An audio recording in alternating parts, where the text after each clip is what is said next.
അടിമാലി താലൂക്ക് ആശുപത്രിയിൽ ഡയാലിസിസ് യൂണിറ്റിന്റെ ഉദ്ഘാടനം ആരോഗ്യവകുപ്പ് മന്ത്രി വീണ ജോർജ് നിർവഹിച്ചു. ഇടുക്കി ലൈവ് വാർത്തകൾ നിങ്ങൾക്കായി അവതരിപ്പിക്കുന്നത് fashion heels, Puliyanmala road, Kattappana.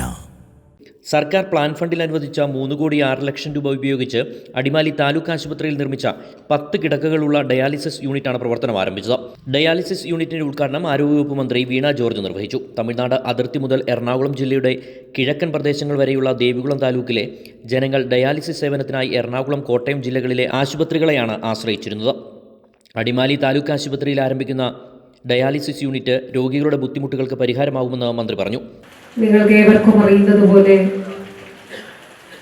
ഈ കഴിഞ്ഞ സർക്കാരിൻ്റെ കാലത്തും ഈ സർക്കാരിൻ്റെ കാലത്തും നമ്മളിവിടെ വലതുവശത്ത് കാണുന്ന ഈ കെട്ടിടം 13 കോടി രൂപ കിഫ്ബിയിലൂടെ അനുവദിച്ച് നിർമ്മിച്ച് പൂർത്തീകരിച്ചിട്ടുള്ളതാണ്.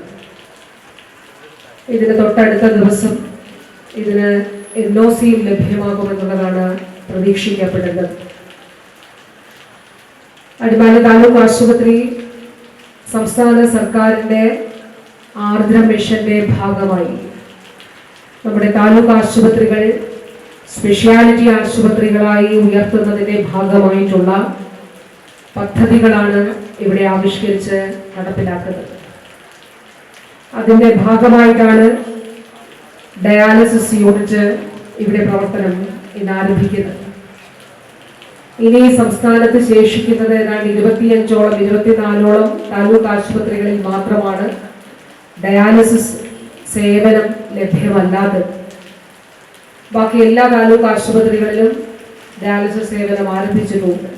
5 ഡയാലിസിസ് മെഷീനുകളാണ് പ്രവർത്തനം ആരംഭിച്ചിട്ടുള്ളത്. ഉപകരണങ്ങൾക്ക് മാത്രമായി 1.5 കോടി രൂപ ചെലവഴിച്ചിട്ടുണ്ട്. ആവശ്യമായ ജീവനക്കാരുടെ സേവനവും യൂണിറ്റിനൊപ്പം ഉറപ്പാക്കുമെന്നും മന്ത്രി പറഞ്ഞു. Idukki live news, Adimali. Idukki live വാർത്തകൾ നിങ്ങൾക്കായി അവതരിപ്പിച്ചത് ഹൈ റേഞ്ചിലെ ഏറ്റവും വലിയ ഫുട്വെയർ വിസ്മയം ഇനി കട്ടപ്പനയ്ക്ക് സ്വന്തം.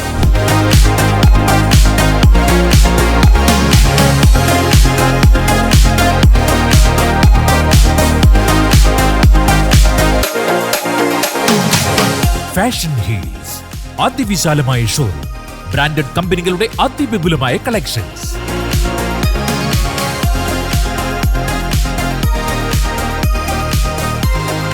Fashion heels, Puliyanmala road, Kattappana.